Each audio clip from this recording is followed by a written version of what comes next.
এমনকি কোরআনের পাখিকে অনেকে বলছে উনি স্বাভাবিকভাবে মারা গেছে। না, আমি পাশের ছেলে ছিলাম, উনি 1 নম্বরে, আমি 4 নম্বরে। আল্লামার সাথে আমার একদিন দেখা হয়েছিল, মাত্র 10 মিনিটের জন্য। উনি এমনি মারা যায়নি, ওনাকে মেরে ফেলা হয়েছে। তার বাস্তব প্রমাণ ওনার মুখের হাসিটা। এখন ভিডিও বের হচ্ছে, জেলার আর সোফারের আত্মীয়রা তারা পরিচয় দিয়ে বলছে ওনাকে জোর করে সই করিয়ে বলেছে আপনি সই করেন, আপনাকে মুক্ত করে দেওয়া হবে নির্বাহী আদেশে। এই কথা বলে বের করে নিয়ে গেছে। উনি তো খুশি আনন্দ যে আমি পরিবারের কাছে ফিরে যাচ্ছি। কিন্তু শয়তান যারা আছে, শয়তানি করে ষড়যন্ত্র করে যাকে দায়িত্ব দিয়েছিল মোস্তফা জামান, এই কোলাঙ্গার, এই যে কি জিনিস এখন আমরা টের পাচ্ছি, এ কার তৈরি করা এখন আপনি দেখতে পাচ্ছেন। আমার মনে হয় একে যদি আমার মতো এরকম 10 দিন রিমান্ডে রাখেন, ও সব সত্য কথা বলে ফেলবে। আমার মুখ দিয়ে রিমান্ডে একটা কথা ওরা বের করতে পারেনি। শেষ পর্যন্ত মন মতো লিখে আমাকে বলছে সই করেন, আপনারা ছেড়ে দেওয়া হবে। আমি তো রিমান্ডে বসতাম না যে 164 কি, মনে করলাম ছেড়ে যখন দেওয়া হবে দেই। এখন দেখি সব আমার বিপক্ষে লিখেছে। আমি নাকি দেশের বিরুদ্ধে কথা বলতাম। যতগুলো বক্তব্য দিয়েছি দেশের ভালোবাসার পক্ষে দিয়েছি, কারণ দেশকে ভালোবাসা এটা ঈমানের অঙ্গ।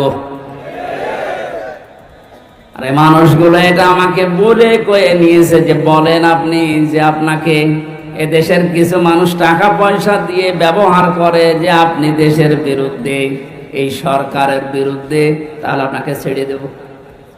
শেষ পর্যন্ত বলতে রাজি যখন হলাম না, 11 ঘন্টা আমার টাঙিয়ে রেখেছিল কালো কাপড় দিয়ে, চোখ বেঁধে। নিজেরা বলা করতো হুজুর আপনি নির্দোষ আমরা জানি, কিন্তু আপনাকে এই কথা বলা লাগবে। পেছনে হাত হ্যান্ডকাপ দিয়ে বেঁধে, কালো কাপড় দিয়ে চোখ বেঁধে 11 ঘন্টা এক জায়গায় আমার নামাজও পড়তে দেয়নি। 4 ওয়াক্ত জোহর, আসর, মাগরিব, এসা আমি সব ইশারায় পড়িছি। এখন নামাজ পড়ছি কম সময়, আমি তাও জানি না, কারণ মাটির নিচে তো। সর্বশেষ যখন বললাম না এত বড় মিথ্যা কথা আমি বলতে পারবো না,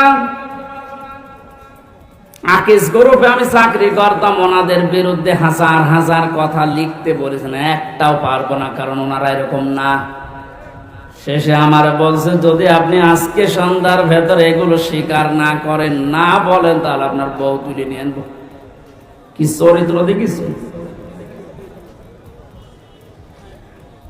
আর এখন অনেক সুর তুলছে অনেকে যে এদের মাফ করে দাও।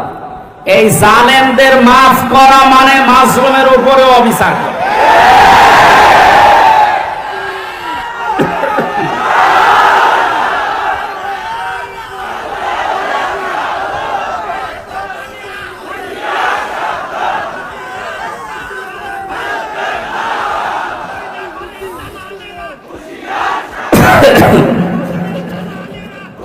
আমার ভাইরা, আপনি আমান আজমের জীবন ফিরিয়ে দিতে পারবেন? ব্যারিস্টার আরমানের স্ত্রীর কাছে আপনি কি জবাব দেবেন বলেন? কোথায় পৌঁছিয়েছেন তার জীবনটা?